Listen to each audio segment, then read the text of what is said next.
How many of you think that we're in a pretty good position here in the city of Edmonds? This is a great town. Let's just make it simple. I think we can all probably agree to that. I mean, it's a great place. We have a great quality of life. It's a fabulous community. We have great schools. The hospital healthcare business is very good. We've got a great waterfront setting. We have wonderful parks. We have a flourishing arts and cultural community. So it is, let's agree again, it's a pretty good deal. Let's talk, though, just a bit about some of the worries that I have to live with. It's only fair that I share some of those worries so that when you leave here, you can help worry with me. And one of the, that way I can always just simply blame it on you because you've been told about it so you can help resolve any issue. You know, I completely agree with the raised hands that this is a great community. It's a fun community to be in. It's a healthy community to be in. Financially, we're in good shape now, but there are some worries longer term that we need to at least be thinking about and perhaps trying to resolve. And I'm talking about centered around financial issues. 2 years ago, my first budget, as you may recall if you were in town, we had to cut a great deal from our budget. We cut about $1.5 million out of our general fund budget. The economy started to turn, and with some of those cuts we made, we began to turn the corner. Last year, we actually filled again some of the 12 positions that had left us the previous year. We brought back, I think, 5 new positions because the economy was beginning to turn.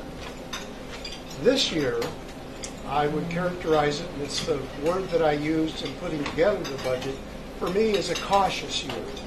Because while we had a very good 2014 as far as generating revenue, I'll make you aware of some of the issues that sort of counterbalance that, that maybe doesn't have the revenue feeling quite as good as it maybe should sound like when you first hear about it. One other thing, a major caution that I want to throw to you is, as you know, last year, I found $1.2 million in the general fund budget to start a road resurfacing program, taking better care of our streets. We had not done any of that for 5 years. And some of our streets are, frankly, in deplorable condition. I was able to find a similar amount of money for this year, so the resurfacing program will continue. The one thing I want to point out, though, is that $1 million plus, $1.2 million, comes out of the general fund. And it's the general fund that I'm really kind of focused on, making sure that we have ways to keep it healthy. I want to reiterate, though, that the economy in 2014 was very good. I do expect in 2015, on the revenue side, to have another healthy year. And I'll get into some of the details of that I think will help you understand that it has been a good 2014, and we think it will be a good 2015. I do have a couple of handouts I want to get to you. Being a former teacher, I know that if I've got 2 handouts, you only hand them out one at a time because people will start reading too much. So this is the first handout. And we're going to talk just a little bit about some of the revenue. And if I could have one of those, Carolyn, it would be great. Okay. Let's get it around and we can just kind of quickly walk through it. As you'll see, what we're talking about now on the revenue side is revenue from 2014 and comparing it to 2013. I want to emphasize that it's year over year. When we did the State of the City, some people walked away thinking, for instance, that all of the sales tax we had was, we budgeted for the whole city was $500,000. What the $500,000 is improved from 13 to 14. So I think that was just about around. If you'll take a look at it, you can see that the property taxes last year, another $150,000 over 2013. That's a good jump. The development-related revenues, that's the people in planning, engineering, building inspection, and that sort of thing. We jumped almost $600,000 in 14 over 13. A healthy jump. Sales tax up $515,000, 14 over 13. Real estate excise tax, that's when homes are sold and purchased. There's a small amount of the real estate excise tax that cities get. So we had a great increase, 2014 over 2013. We had a $1.3.5 million increase. Healthy jump. Should make us all feel good, at least from the revenue side. Now I'd like to hand you out another piece of information.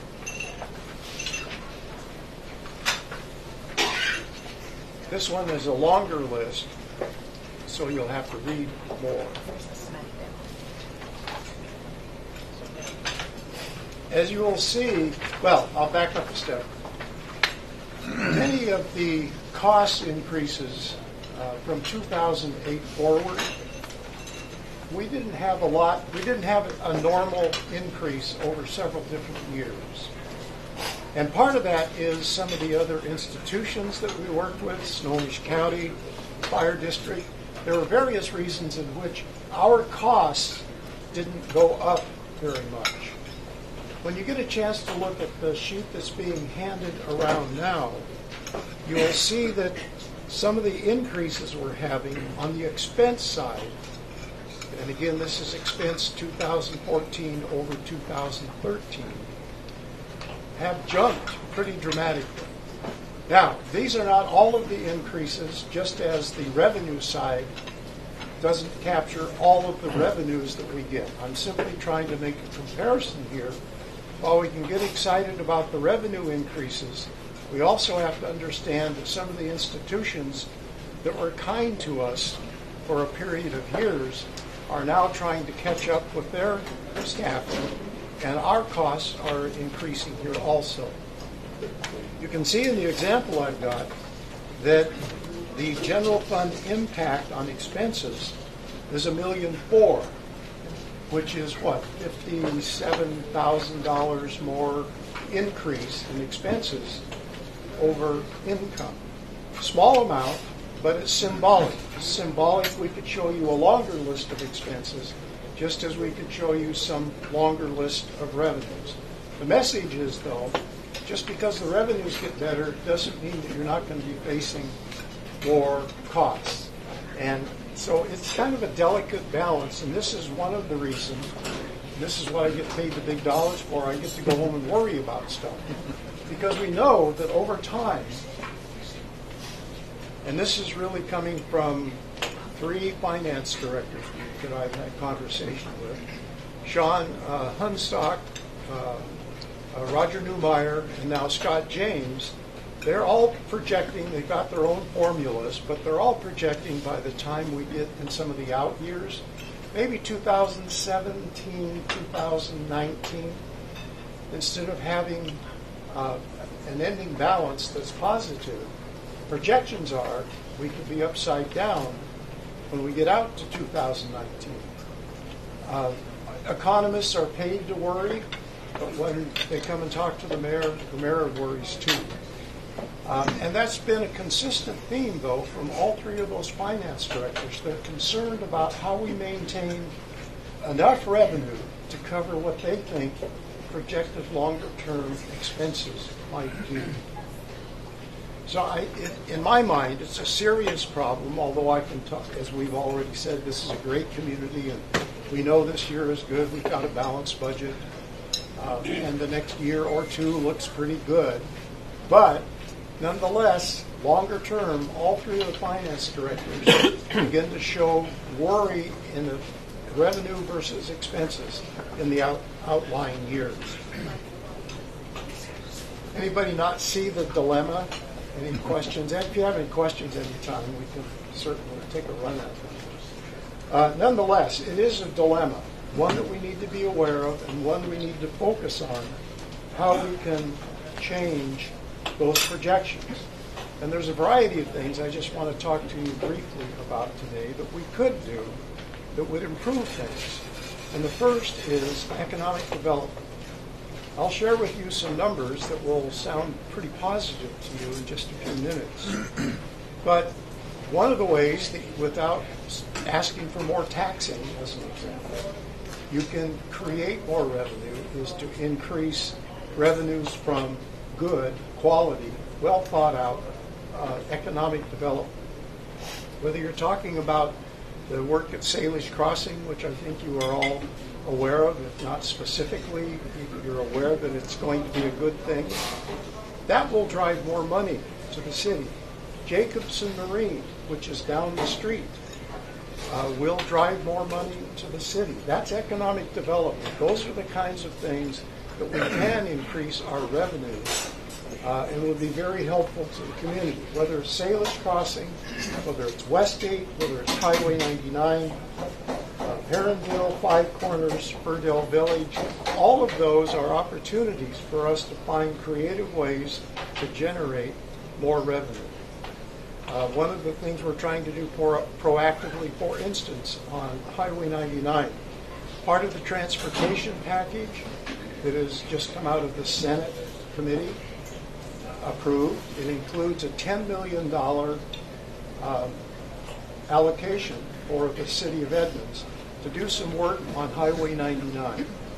If you stop and think about, if you've been around here for a while, if you drive the Highway 99 corridor, the city of Shoreline, over a fair amount of time, 4, 5, 6 years, has improved the look of Highway 99. We've been able to attract new businesses, and that generates more revenue.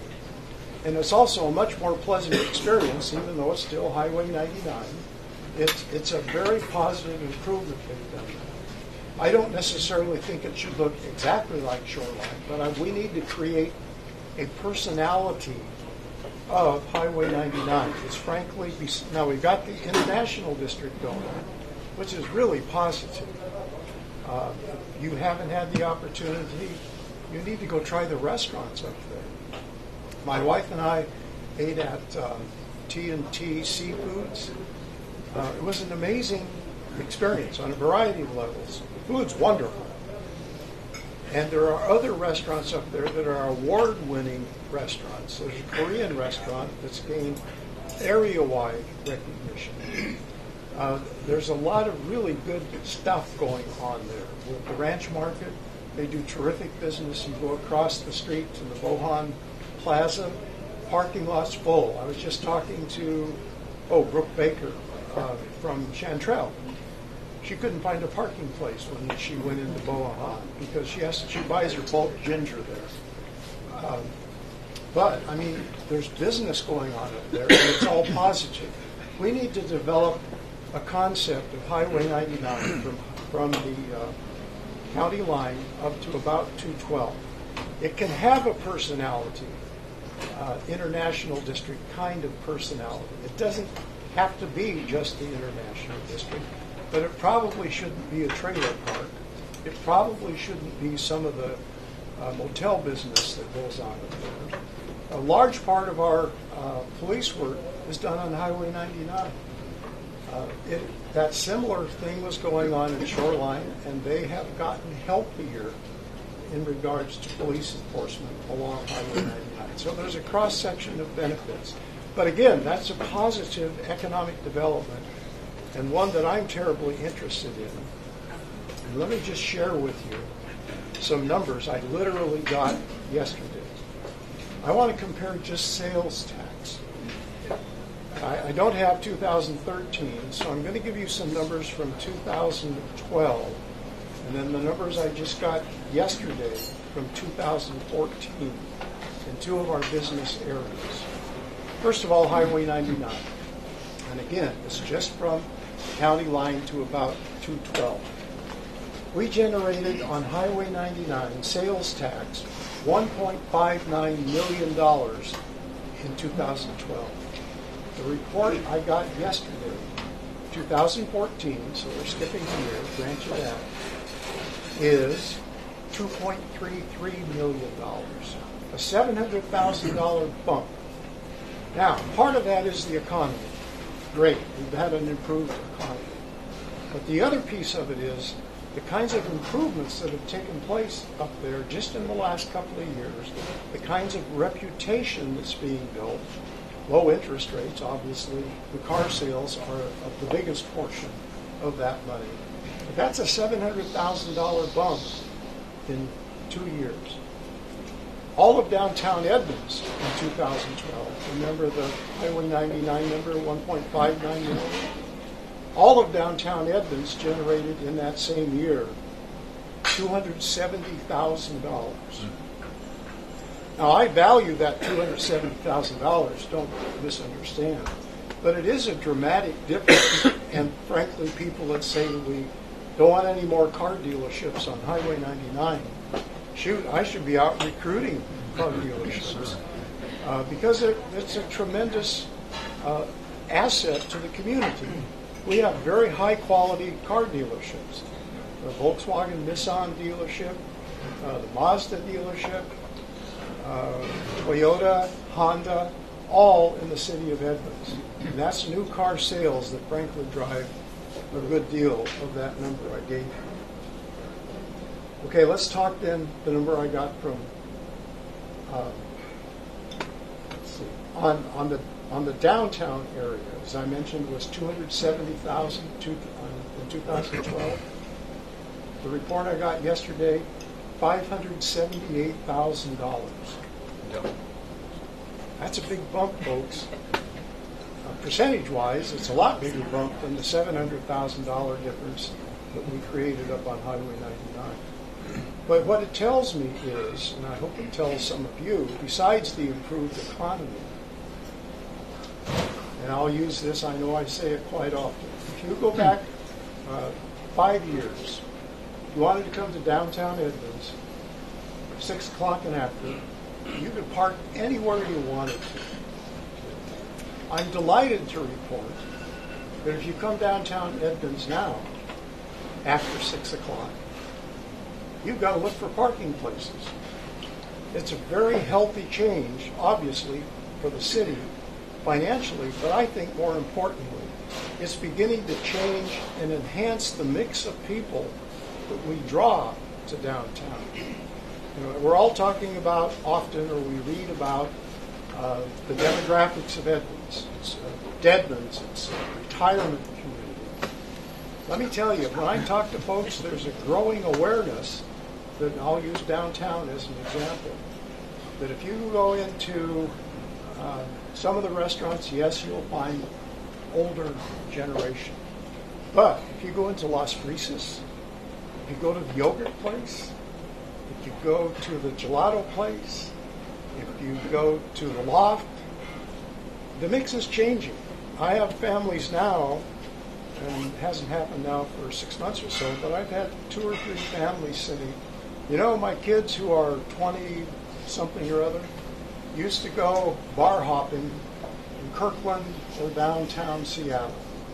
They stay out here now.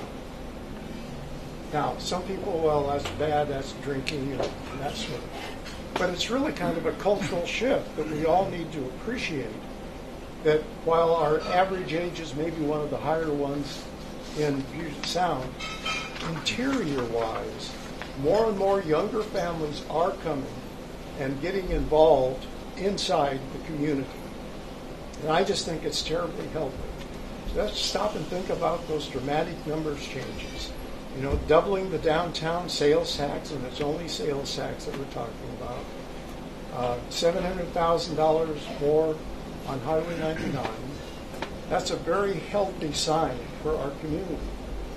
So I'll try and get away now from economic development because it's a hot spot for me, because I don't have to start talking about, well, how can we improve it? Let's try this tax or that tax. But I wanted to give you some other opportunities if we want to have a way to increase our revenue stream. One of them would be to create what's called a metropolitan parks district. Seattle has that. Other communities around the Puget Sound have created that. What it does is it shifts the financial costs from the general fund to the Parks District Fund. And it's only for maintenance and operations, but it takes a real load off of the general fund for the city. It's set up as a different board. It can be the city council, but it can also be a broader government than that. But it's a way potentially that we could shift. The catch on that is we'd have to prepare a package, take it to the voters, and the voters would have to say yes or no. It might be a good thing to consider because we all know how much we value our parks here in town. We have a wonderful park system. And I know I've got a couple of council members who would really always like to add more parks. And I'm not against the argument, but at the same time, we do have a very healthy park environment now in our community. Another way that we could do it, I talked specifically about the street overlay program that we started last year and are going this year.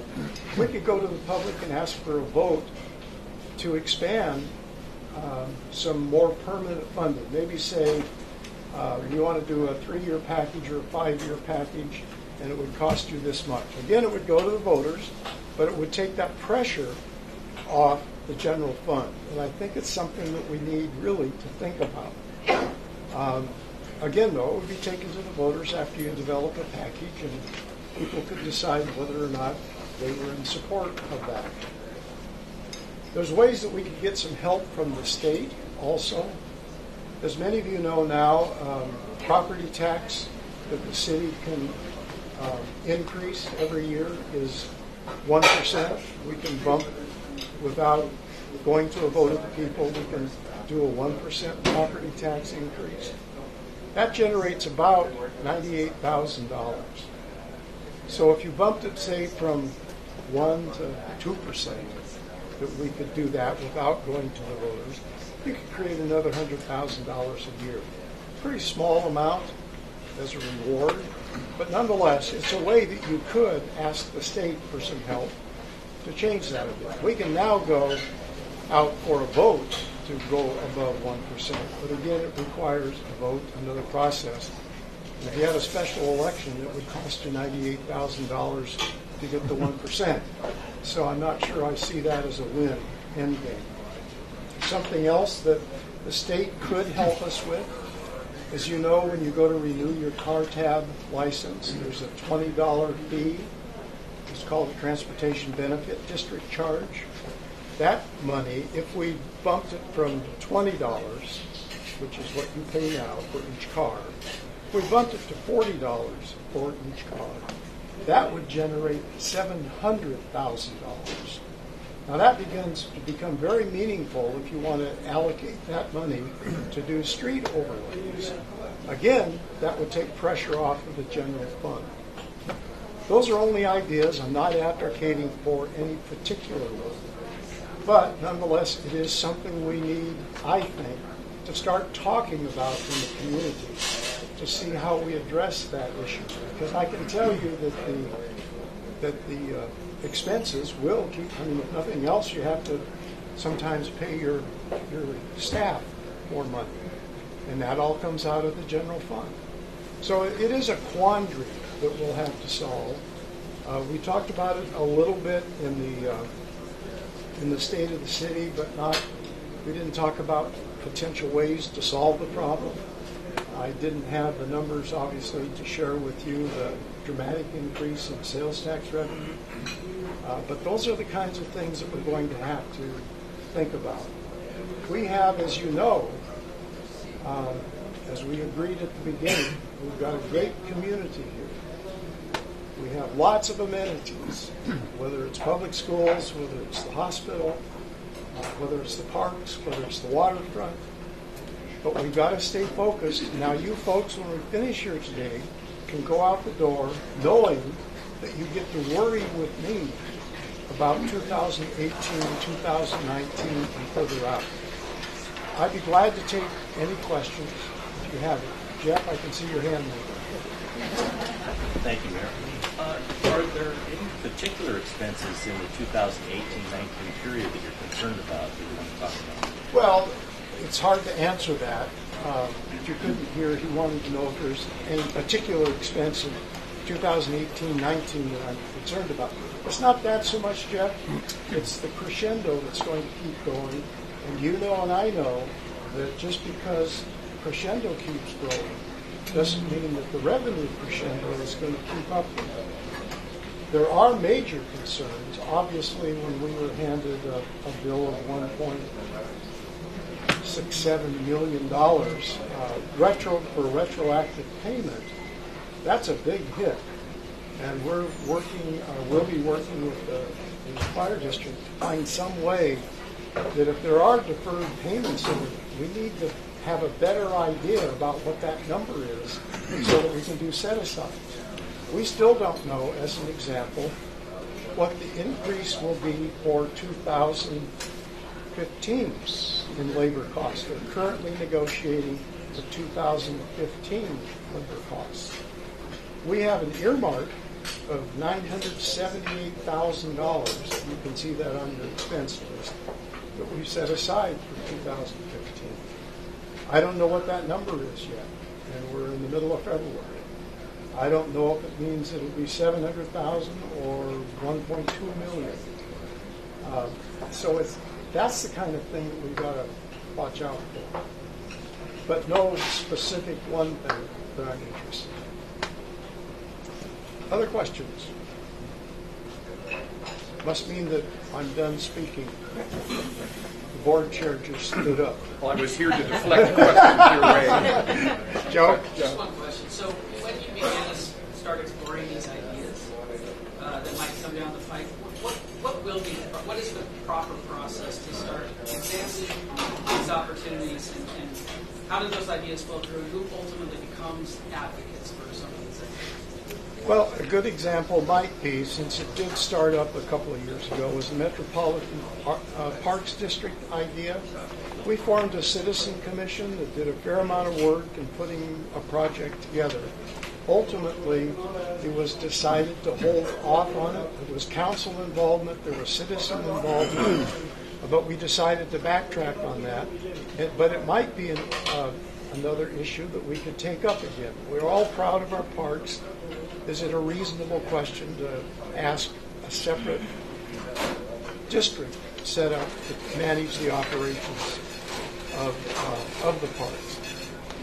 But it would, if it were a transportation proposal, 3 years, X number of dollars, we'd go to the public and have a discussion, have public hearing, get input from the community, and then decide at the council level whether or not to put it on the ballot. There's a public process that would be involved in either of those two issues that I mentioned. The economic development stuff we can pursue in-house, and we've done, I think, really a very good job in generating more economic development without, the frightening part of economic development is somehow it's going to destroy the community. Well, it needs to be done wisely, and I'm an advocate for that. The growth issue is going to happen. We're in the middle of a metropolitan area, Everett, Tacoma. Change will happen, but we do have a way that we can kind of control outcomes, and we need to pay attention to that. I'm not an advocate for high-rise buildings. I never have been. But it's the sort of mantra that is sometimes used. When you talk about growth or development, people automatically then start worrying about their views. It's a broader question than that. Anything else? Thank you, David, for your comments and conversation. Thank you and very for much. leading the charge in this city. I appreciate it.